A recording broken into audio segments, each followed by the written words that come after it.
ako di mo niya saya. Hi, Sek. Good morning. Nasa tuhod man. Anong nasa tuhod man? Ano nasa tuhod? Ano sabi mo ba? Nasa tuhod. Layo-layo tuloy mo niya. Hindi nga. Pero totoo, di ba? Dati, yung kaibigan ko sa Kuwait, ilan ba kami nun? 4 kami. Nag-uusap kami. Yung kapitbahay namin yung napunta sa amin. Usapang bembang. That time, 23 lang ako noon. Tapos yung mga damunggol, kaya nga nabibitin lang kasi nasa tuhod lang. Andito pala si Angge nakipagmartisan. Oo, Sek, nandito siya. Si Leo, abi ka buhay. Nakailang demonyo na kami, wala pa. Hayain na si Baby Leo, oy, wala na. Hindi na mag-asawa si Leo ba? Feeling ko lang, takot na sa commitment. Ang gal? Yung landi ba, hindi sa talampakan. Kaya nga, yung pinaka-highest level mo hanggang tuhod. Sek, pinag-usapan namin sex.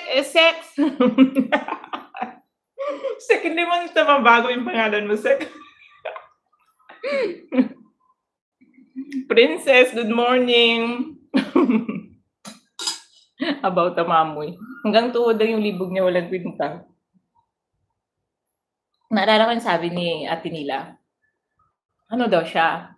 Yung mabilis magawasan ba? Mabilis malabasan. Ngayon yung shota niya. Ang gusto, matagal labasan. Kasi ate nila, sabi niya, mabilis makay. Halukan. Sabi niya pag gano'n. Naintindihan yung Bisaya. Kaintindihan kang Bisaya, ge? Halik-halikan daw siya, halik-halikan. Tapos nalabasan naman, nabwisit daw yung shota niya. Kaya hindi na pwede yung ganun, walang katril-tril. Nagalit. Naghiwalay kaya sila ng dalawa dahil doon. Sabi ni, problemado siya. Pumunta sa bahay. 3 kami doon. Ang pinakamalandi doon sa amin, pinakamalandi. Si Jenny. Kasi galing man yun sa Japan. Nagpukpok sa Japan ba? Nagplok-plok-plok di ay. Sabi tinuturuan ni Jenny kung anong gagawin. Sabi ni ate nila, kaya siya man pinakamatanda. Hindi ko nga maintindihan kung ano ba talagang gagawin kahit ano man daw. Ang tawag doon, muscle control. Ano sabi ni Angge? Lintigan. Hinaan mo lang bunganga malakas volume city ko. Ayaw mo na, Ge! Hinaan di kita ba rin?